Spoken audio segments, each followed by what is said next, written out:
అందుకే సో మనం చూస్తూనే ఉంటాం ఏ పనికైనా కొంచెం ఎక్స్పీరియన్స్ కావాలని, అది ఇంట్లో పని కావచ్చు బయట పని కావచ్చు. అసలు ఎక్స్పీరియన్స్ లేనిది ఇంట్లో వాళ్ళే మనకు అసలు పని చెప్పరు, ట్రాన్స్పోర్ట్ కావచ్చు అది ప్రతి థింగ్. కానీ మనోడు మాత్రము ఎక్స్పీరియన్స్ లేకుండానే ఒక సినిమా తీసి హిట్ కొట్టిండు. అసలు సినిమాకి వెళ్ళాలంటేనే ఆయన బ్యాక్గ్రౌండ్ ఏంది, అసలు ఇంతమందికి ఏం చేశాడు, అసలు ఎలా చేశాడు, మరి అందులో కూడా నవ్వించడం అన్నా భయపట్టించడం అన్నా చాలా కష్టమైన విషయం. మరి భయపట్టించే థింగ్ అని తీసుకుని యశ్వంత్ గారు పిండం ప్రస్తుతం మనతో ఉన్న డైరెక్టర్ గారు వారిని అంటే మరికొన్ని విషయాలు తెచ్చుకున్నారు. నమస్తే సార్. అసలు మీరు ఫస్ట్ డెబ్యూ కనుక కొన్ని చిన్న విషయాలు, మీరు ఎందుకు ఒక తెలంగాణ జిల్లా వాసులు అయి ఉండి కూడా ఈ ఫీల్డ్లోకి రావాలంటే కష్టం అనిపించలేదు? ఫస్ట్ ఫీల్డ్లో రావడానికి అంత కష్టమేం అవ్వలేదు, ఎందుకంటే నేను యాక్చువల్గా చాలా రోజులు ఇక్కడ లేను, ఆల్మోస్ట్ 14 years ఇక్కడ లేను. డాలస్ నుంచి వచ్చాను. నేను ఫస్ట్ షార్ట్ ఫిల్మ్ అక్కడే తీశాను యూఎస్లో. రాగానే ఇక్కడ నాకు కొన్ని పరిచయాలు ఉన్నాయి ఇండస్ట్రీలో.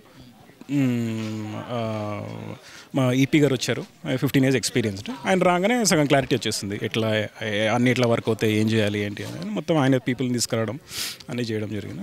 మంచి ఈజీగా అయిపోయింది. కానీ కొంచెం సామాజిక బాధ్యత అని కొంచెం తీసుకోవడం కానీ, మన చుట్టుముట్టు జరిగే సంఘటనలు తీసుకోవాలి కానీ, అంటే ఇప్పుడు భయం పెట్టేటటువంటి సంఘటనలు కొంచెం అంటే కేర్గా తీసుకోవాలి. అతిగా దయ్యం చూపెట్టడం అని అదే కొంచెం ఇబ్బందికరమైన విషయం కాదు. మీరు ఎలా అనుకున్నారు అసలు? అట్లేం లేదండి, హారర్ జానరా అంటేనే అది. సో హారర్లో ఏంటంటే ఒక రియాలిటీ ఉండదు కాబట్టి చాలా టఫ్ చూపించడము. సో స్టోరీ పరంగా చాలా ఇంటెన్స్గా ఉండాలని రాసుకున్న కథ ఇది పిండం. మ్యూజిక్ కూడా చాలా అంటే భయపెట్టించే విధంగానే ఉండాలి మీ సీన్లతో పాటు మ్యూజిక్ కూడా. ఎందుకు మరి మ్యూజిక్ డైరెక్టర్ను వీళ్ళని ఎన్నుకోవడానికి కారణం మీకు ఏమన్నా? అంటే నాకు అందరు కొత్త వాళ్ళతో వెళ్ళాలండి అండి, ఫస్ట్ అండ్ ఫార్మోస్ట్. అంటే ఇప్పుడు ఎక్స్పీరియన్స్డ్ వాళ్ళ దగ్గరికి వెళ్ళి తీసుకోవడం ఈజీ, కానీ నాకేంటంటే ఒక కొత్త ఫ్లేవర్ తీసుకురావాలంటే కొత్త టీం. మీరు చూస్తే అందరు కొత్త వాళ్ళే టీం, ప్రొడక్షన్ డిజైనర్, ఎడిటర్, మా మ్యూజిక్, డిఓపి గారు థర్డ్ సినిమా, అట్లా అందరు కొత్త వాళ్ళే. సో వైఫ్ను కూడా కాస్ట్యూమ్ డిజైనర్ పెట్టుకున్నారు అంటే మీ ఇద్దరు జోన్ ఒకటేనా? అంటే కాస్ట్యూమ్ డిజైనర్గా ఒకళ్ళు డ్రాప్ అవుట్ అయితే మా వైఫ్ని పెట్టుకోవాల్సి వచ్చింది. అంటే నాకు ముందే క్లారిటీ ఉంది, అంటే ఎట్లా నేనే చెప్తాను అన్నీ, అంటే ఎట్లా ఏంటి కలర్ ప్యాటర్న్ అన్నీ ఎట్లా జాగ్రత్త సెలెక్ట్ చేసుకుంటాం. ఎప్పుడైతే ఇంకా ఈ క్రాఫ్ట్ మీద మనము టైం పెట్టలేము అన్నప్పుడు ఒక చాలా ఎక్స్పీరియన్స్ పర్సన్ కావాలి, కానీ నాకు ముందే క్లారిటీ ఉండే. సో డేస్ ఎక్కువ రోజులని తక్కువ రోజులు చేయడానికి అంటే ఏం సీక్రెట్ ఉంది అసలు మీది?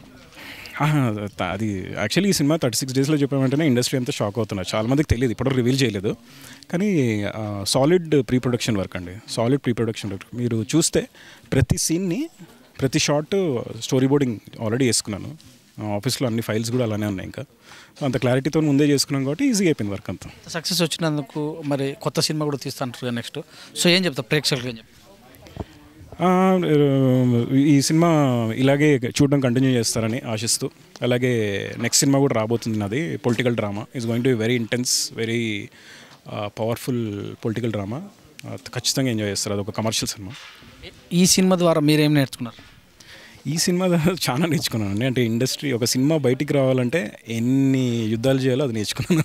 సో సినిమా తీసి బయటికి తీసుకురావడం అనేది చాలా కష్టమైన పని. అందుకే చాలామంది చెప్తుంటారు సినిమా వచ్చి సక్సెస్ అయినప్పుడు వాళ్ళు ఎన్ని కష్టాలు పడ్డారో అని చెప్తుంటారు. కానీ చెప్పాలంటే కొంచెం స్మూత్గానే అయింది, బట్ స్టిల్ యుద్ధాలు అయితే చేయాలి. పిండం తయారు చేయాలన్నా, పిండం పెట్టాలన్నా చాలా కష్టం. మీరు పిండంతో బయటకు వచ్చారు. So congratulation. Thank you. Okay.